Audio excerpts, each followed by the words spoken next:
오늘도 이 새벽을 깨우신 여러분, 말씀을 통해서 귀한 도전과 은혜가 있기를 간절히 소망합니다.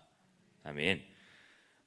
우리가 함께 읽어본 이 사무엘상 14장의 전체적인 내용은 이스라엘과 블레셋의 전쟁에 관한 내용입니다.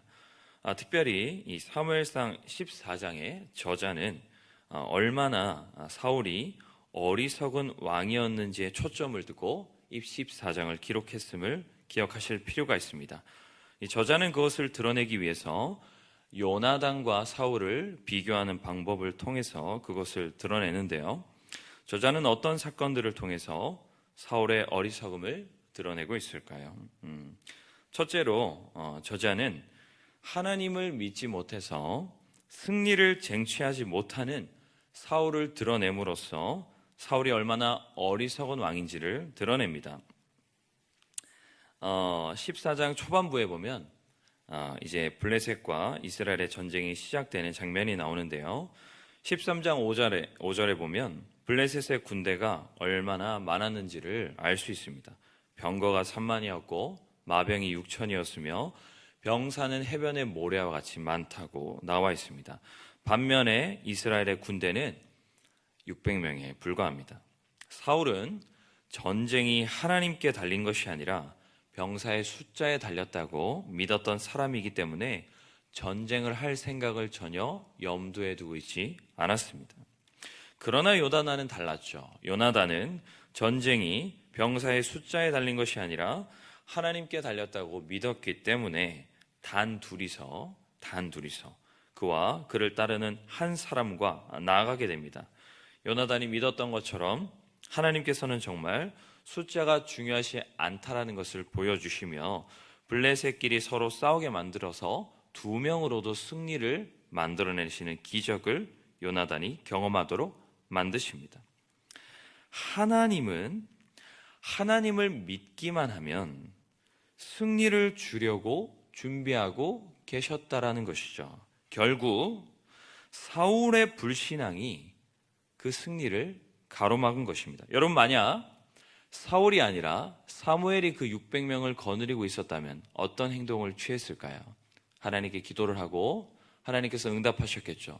병사의 숫자에 달려있는 것이 아니다. 나를 믿고 나아가라. 그러면 내가 그 많은 숫자를 너에게 허락하겠다. 그리고 아마 사무엘은 나아갔을 것입니다. 그러나 사울은 하나님을 믿지 못했기 때문에 전쟁에 나아가지 않았던 것이고, 만약 하나님이 요나단을 세우지 않았다면 계속 그 600명과 두려움에 떨고 있다가 블레셋 군대에게 잡아먹혀서 전쟁은 패배로 끝났을 것입니다. 사울이 하나님의 방해가 된 것입니다. 나아가 요나단으로 블레셋이 혼란에 빠지게 됩니다. 이 전쟁을 하는 도중에 그런 일이 있었어요. 전체적인 승리를 하기 전에. 근데 이 사울이 600명을 끌고 전쟁을 하는 그 상황 속에 들어가서 요나단을 도와줄까 말까를 고민하다가 머뭇거리다가 골든타임을 놓치게 됩니다. 감사하게도 결국은 하나님이 승리를 주시지만 그 600명이 만약 더 일찍 가게 되었더라면 아마 더 큰 대승을 이루었을 것입니다. 그러나 사울이 머뭇거리는 바람에 더 큰 대승을 이룰 수 없게 된 것입니다. 사울이 하나님의 방해가 된 것입니다. 자, 둘째입니다. 둘째는 하나님의 뜻을 알지 못했던 왕이었는데요. 승리에 흥분한 사울은 하루 금식을 맹세하여 백성에게 명하게 됩니다. 하나님께서 요나단을 통해서 이스라엘에게 승리를 주시기 시작한 시점입니다. 자, 이제 이스라엘 백성들은 힘을 내서 진군하면 되는 것입니다. 밥도 잘 먹고 잘 준비해서 진군해서 싸우기만 하면 승리가 눈앞에 있는 상황이에요. 이제 하나님께서 요나단을 통해서 승리를 주겠다라고 지금 보여주신 거잖아요. 2명을 통해서 승리를 주셨기 때문에. 그런데 배가 고파서 싸움을 제대로 할 수가 없는 상황에 놓이게 됩니다.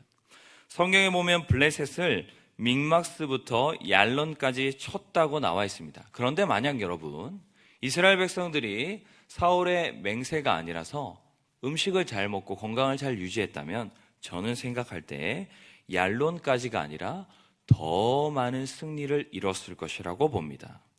사울이 이스라엘 백성들에게 더 큰 승리를 주려고 하시는 하나님의 일하심을 방해하고 있음을 발견하게 됩니다. 게다가 오늘 말씀을 보면 블레셋의 대군을 전멸시킬 절호의 기회조차도 놓침을 발견하게 됩니다. 14장 36절에 보면 사울이 이렇게 말을 하죠. 밤에 블레셋을 추격하여 한 사람도 남기지 말자라는 이런 말을 합니다. 여러분, 아까 우리의 사울의 성향을 생각해 볼 때 이길 수 없는 싸움이라면 그가 싸우겠습니까? 싸우지 않겠습니까? 싸우지 않죠. 과연 한 사람도 남기지 않을 거라는 이런 선전포고를 그가 할 수 있었을까요? 못합니다. 그렇다는 것은 그가 이길 수 있는 싸움이기 때문에 한 사람도 남기지 않을 수 있을 만큼 전세가 블레셋으로부터 이스라엘로 기울어졌기 때문에 이런 선전포고를 할 수 있음을 발견하게 돼요. 지금 이제 이스라엘이 완전히 이기고 있는 상황이라서 블레셋의 전멸이 멀지 않았습니다. 600명대 해변의 모래와 같은 블레셋과의 그 싸움이 이제 블레셋의 패배로 끝날 그 순간에 사울이 하나님께 묻습니다. 하나님, 우리 전쟁해도 되겠습니까? 근데 하나님이 대답을 안 하세요. 중요한 것은 여기서 대답을 하지 않았다라고 하는 것은 무응답이 아닙니다. 신탁에서 대답을 하지 않는 것은 대부분 부정적 응답일 경우가 많습니다. 그러니까 블레셋을 너희의 손에 넘겨주지 않겠다라고 하나님께서 대답하신 것과 같다는 것이죠. 게다가 대답하지 않으실 때, 신탁에 대답하지 않으시는 경우는 대부분 이스라엘 안에 죄가 있을 때입니다. 그러니까 사울이 하나님이 대답하지 않자 바로 누구의 죄 때문에 이런 일이 벌어졌는가? 라고 해서 제비뽑기를 시작하죠.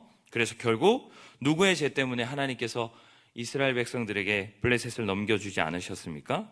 맹세를 어기고 꿀을 먹은 요나단으로 인함입니다. 그런데 여러분, 우리가 이렇게 겉으로만 봤을 때는 요나단이 맹세를 어겼기 때문에 블레셋을 진멸하지 못한 것 같지만 사실 이게 요나단의 잘못입니까? 요나단이 그렇게 하도록 잘못 맹세한 사울의 잘못입니까? 사울의 잘못이죠.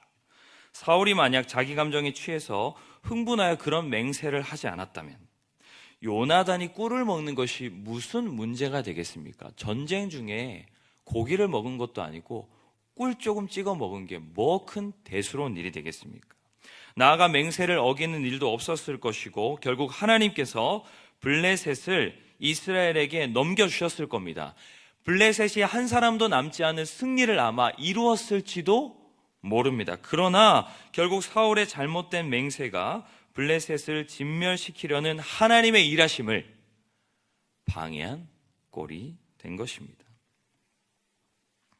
심지어는 이 영웅이라고 할 수 있는 요나단을 죽이려고 하죠. 만약 이 요나단이 죽었다면 이스라엘 백성들의 사기는 어떻게 되었을까요? 땅바닥을 쳤을 것입니다.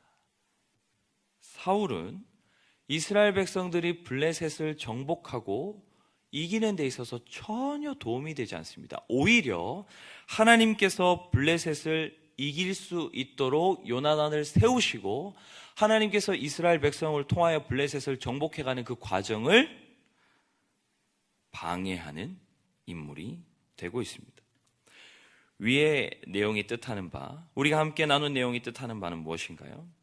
이스라엘의 가장 큰 적은 블레셋이 아니라 사울입니다. 사울이 지금 이스라엘의 가장 큰 적이라는 거예요. 사울 때문에 이스라엘 백성들이 지금 망하게 생겼다는 것이죠. 이스라엘 백성들이 이스라엘을 더욱 멋진 나라로 만들어 줄 것이라고 믿고 세웠던 왕이 오히려 이스라엘을 더욱 망하게 만드는 방해의 존재가 되고 있음을 말씀을 통해 발견할 수 있는 것입니다. 14장 47절 48절에 보면 사울이 있는 동안에 승리했다는 기록을 발견하게 됩니다. 우리가 지금 사울이 얼마나 어리석은 왕이고 이스라엘에 도움이 되지 않는다는 것을 확인했기 때문에 이 말씀은 잘 이해가 되지 않습니다. 어떻게 사울이 왕에 있는 동안에 승리를 했을까? 그러나 우리가 또다시 확인할 수 있죠. 14장에서 사울이 어리석은 왕이었음에도 불구하고 이스라엘이 블레셋으로부터 승리할 수 있었던 이유는 누구로 인함입니까? 하나님 때문입니다. 사울이 왕위에 있었기 때문에 승리한 게 아니에요. 오히려 하나님이 지금 뭐 말씀 제가 한번 볼까요? 말씀 보시게 되면 뭐 암몬 자손, 모압 자손, 에돔 자손, 소바의 왕들, 블레셋 사람들, 뭐 아말렉 자손 다 지금 전쟁을 하고 있잖아요. 아마 이렇게 전쟁할 때마다 하나님은 암몬을 이기려고 만들어 주시면 사울은 어떻게 했을까요? 그 전쟁을 방해했을 것이고, 모압도 방해하고, 블레셋도 방해하고, 아말렉도 방해했을 것입니다. 사울이 왕위에 있었기 때문에 오히려 승리한 것이 아니라 하나님이 승리를 주려고 할 때마다 이 사울이 방해를 했던 것이죠. 이스라엘 백성들은 그렇게 착각했을지도 몰라요. 사울이 왕이니까 사울이 이기게 했다고. 그러나 사실 그렇지 않습니다. 하나님이 승리하게 하신 것이고, 오히려 그 과정 속에서 사울은 방해만 됐을 뿐입니다. 사울이 이스라엘을 구원한 것처럼 보이지만 사울은 이스라엘의 적이라는 것입니다. 우리가 살아가면서 우리를 행복하게 해줄 거라고 믿고 세우는 많은 것들이 있습니다. 우리의 삶 속에서 우리는 그것들이 우리를 더 윤택하게 아름답게 해줄 거라고 믿고 세운 사울과 같은 인생에 많은 것들이 있다는 것이죠. 그러나 사실 여러분, 그것들이 우리를 행복하게 해주는 것이 아니라 오히려 하나님께서 우리의 삶에 일하시려는 역사들을 방해하고 있음을 여러분 기억하실 필요가 있습니다. 우리는 살다 보면 이런 생각들을 하는 것 같아요. 하나님을 잘 믿어서 복을 받았다라고 말씀을 하시면서 많은 우리가 원하고 바라는 것들의 이루어짐을 우리가 눈여겨보게 됩니다. 좋은 집이, 좋은 차가, 또는 세상에서 내가 누리는 것들이 나를 행복하게 해주고 있다라고 생각하시지만, 여러분, 저는 감히 단언하건대 그것들이 오히려 하나님께서 여러분들을 더 행복하게 만드실 수 있는 역사들을 방해하고 있을지도 모른다고 저는 감히 단언할 수 있습니다. 이스라엘 백성들은 사울 왕만 세워지면 이스라엘이 더욱 아름다운 나라가 되고 행복할 거라고 믿었지만, 자기들이 믿었던 그 사울 왕이 오히려 하나님께서 이스라엘이라는 나라를 더 아름답고 멋지게 만들어내시려는 그 역사하심을 방해하는 가장 큰 적이었습니다. 그런데 이스라엘 백성들은 그것이 자신들에게 가장 중요하다고만 믿고 거기에 계속 마음을 두고 그 왕을 세우는데 하나님을 버리기까지 했죠. 저는 오늘 이 말씀을 통해서 여러분들의 삶에 하나님보다 더 사랑하고 더 중요시 여기며 세웠던 것들이 혹여나 여러분들을 더 지금 윤택하게 만들고 있다라고 생각하신다면 오늘 하루 귀하게 돌아보시는 시간이 되기를 간절히 소망해요. 정말 하나님께서 여러분들의 삶에 일하시려는 많은 역사들을 방해하는 것들은 아니었는지 돌아보길 간절히 소망합니다. 우리나라가 참 가난하게 살았었죠. 정말 우리는 많은 것들을 누리지 못하고 살았었습니다. 그래서 우리는 부유해지길 원했고 강대국이 되길 원했습니다. 그러나 그것이 오히려 우리를 행복하게 만들어주지 못했습니다. 하나님께서 우리에게 역사하시려는, 하나님과 우리가 만날 수 있는 모든 통로와 다리들을 끊어버렸습니다. 한국이 가장 잘 살게 되었을 그때 OECD 국가 중에 자살률이 1위였습니다. 하나님은 우리를 살리려고 하시고 우리를 회복시키려고 하시는데 우리는 자꾸 하나님의 자리에 다른 것들을 놓습니다. 그리고 그것이 우리를 행복하게 만들고 있다, 그것 때문에 우리가 지금 잘 살고 있다 착각을 하죠. 이스라엘 백성들이 사울 왕을 세웠더니 암몬 자손도 이기고 모압 자손도 이기고 블레셋도 이기고 아말렉을 이겼다고 착각하는 것처럼 그것이 우리를 행복하게 만들고 있다고 착각하지만, 사실은 오히려 그것이 없었다면 우리는 더 아름답고 윤택하고 가치 있는 인생을 누리고 있을지도 모릅니다. 어쩌면 대한민국이 지금보다 가난했다면 우리의 예배는 더 아름답고 우리의 신앙은 더 빛났을지도 몰라요. 부유의 짐이 우리로 하나님과 멀어지게 만들었고 우리의 인생을 더 행복하게 만든 것이 아니라 더 행복하지 못하게 만든 것은 아닌가 생각해 봅니다.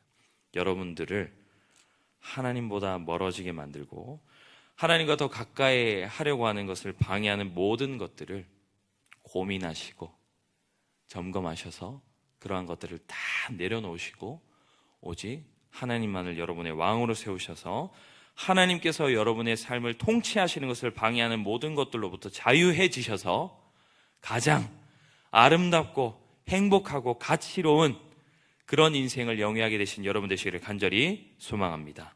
아멘. 기도하겠습니다.